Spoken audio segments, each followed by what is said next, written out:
Following the invasion of Ukraine, the West and its allies have issued several devastating sanctions on the Russian economy and specific Russian politicians or businessmen. I'm announcing the first tranche of sanctions. These sanctions are a major step. And we hold further sanctions. Who have sanctions against Russia? Going as far as cutting Russia from the global financial system, SWIFT. Though devastating, these sanctions have not yet touched Russia's biggest strength and, simultaneously, its Achilles heel, oil. Even though most European countries have significantly reduced their imports of Russian energy, not only since Putin himself cut the deliveries provided via the Nord Stream pipeline, Russian oil revenues in 2022 have still managed to run higher than they were in 2021. But in December last year, a European ban and price cap on Russian oil went live as the West and its allies finally decided to go directly after Russia's all-import oil revenues. These are really some of the biggest sanctions to date, as Europe, Russia's former significant trading partner, further weaned itself off Russian energy, and Europe, along with the United States and other major economies like the United Kingdom, Japan, Canada, and Australia, have agreed to pay a maximum of $60 per barrel on Russian seaborne oil, which means anyone who still wants to buy Russian oil has to pay that price or less. The West can afford such behavior, as it can deny countries shipping cargo through operators or insurers based in the EU or other countries who signed on to this price cap. In this video, we will look into what this means for the Russian economy and the whole world. For Russian oil revenues and oil prices. And Western allies' subsequent sanctions on Moscow. When the war began, many economists predicted that the first wave of sanctions would be crippling for the Russian economy immediately. The ruble fell to historic lows, Moscow Stock Exchange had to be closed down, but the expected crash of the Russian economy is still nowhere to be seen. Well, the reason why it has not yet happened actually lies in the energy exports. You see, as the market destabilized after the invasion, the prices of oil and gas skyrocketed, and even though Russian exports plummeted, the prices rose so high that Russia ended up making more profit than in previous years. To further compensate for the losses, Kremlin demanded Russian oil to be paid in rubles exclusively, so to strengthen the plummeting currency. Even though these measures haven't prevented the recession, they kept the situation under control so as not to cause a significant blow to Russia's fighting capabilities, nor to make the average Russian citizens question their leadership. Until now, it may have seemed as if all of it had been going according to Putin's plan, whatever it may be. О мире, готовился к агрессии. И сегодня признается в этом уже не стесняясь, в открытую. А Украину и ее народ они цинично используют для ослабления и раскола России. Мы никогда и никому не позволяли и не позволим этого сделать.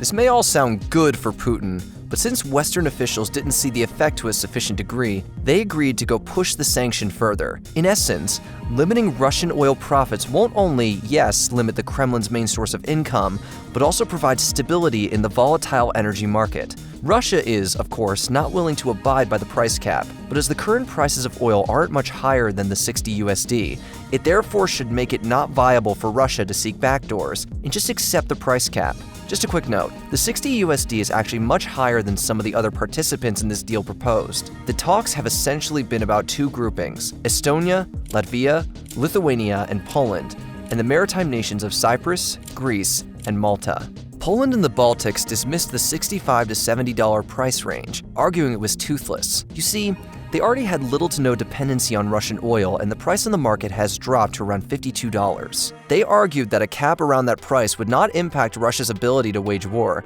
adding that the cap should be as low as $30. After weeks of talks in Brussels on various levels, the compromise was first $65 per barrel, then $62, before it finally reached $60, the absolute lowest the G7 was willing to consider. In response, Russia said it would ban oil exports to countries that follow the cap, but we will see how that goes. Despite allowing non-EU countries to continue importing Russian crude oil, it prohibits them from insuring their cargo or using any infrastructure owned by the countries following the cap. Let's now look at the EU's and UK's ban on Russian oil products. Russia is set to reach all-time high fuel exports in January, reaching a flow rate of 86,500 tons per day. In preparation for the ban from the EU and UK, it must be said that even the countries from the EU are stocking up with diesel from Russia.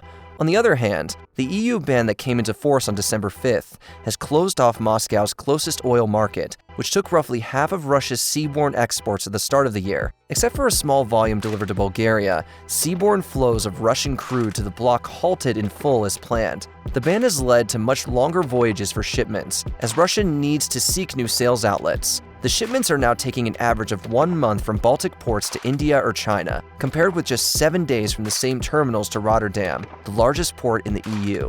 Meanwhile, the volume of crude-on vessels heading to the most significant alternative markets such as China, India, or Turkey has dropped count. Plus, the quantities on ships that are yet to show a final destination fell in the 4 weeks to December 30th to average 2.42 million barrels a day. This is really bad news for Putin, since energy exports were set to be the most effective and destructive lever he had on the West when it comes to stopping or diminishing the Western support of Ukraine. However, these measures function in the long run.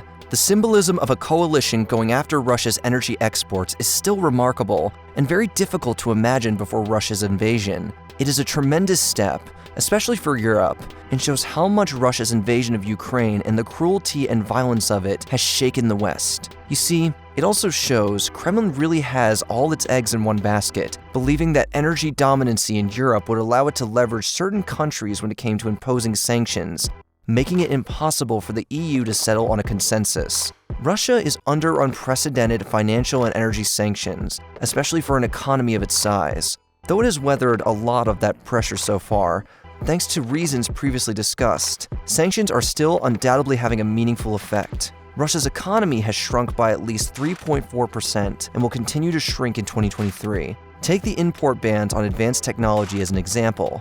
Though having had stocked up before the war, Russian manufacturers are now having to scale back features. No airbags in cars or no guidance for their missiles, because they just can't get parts. Yes, most of the sanctions are for the long haul, but we are definitely going to see more of their effects in 2023, hopefully for the better of Ukraine.